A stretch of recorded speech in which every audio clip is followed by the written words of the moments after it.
Hi, I will show you how to visit real exhibitions from your mobile device with an immersive 3D experience. The technology is powered by Wolters Cube. First, type onlineviewingroom.com into your browser.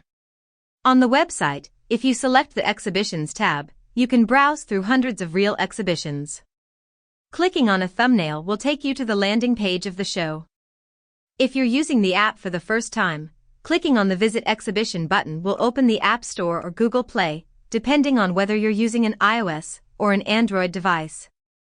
From there, download the Wolters Cube app. You have to do this only once.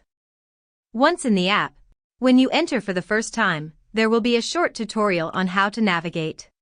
You can look around by touching your screen and moving your finger. You can walk around in the space by using the left joystick of your screen, or if you want to get to a specific point, just click there with the blue arrow and hold for a second. To zoom in on a detail, use two fingers. You can learn more about the artworks if you click on them. If you're interested in the artwork, click on the Contact Gallery button to make a purchase or to get a quote. The gallery will reach out to you. In some cases, you have the option to watch a guided tour. Just click on the play button in the top to start it. You can take a picture of the exhibition with the built-in camera and save it or post it on social media.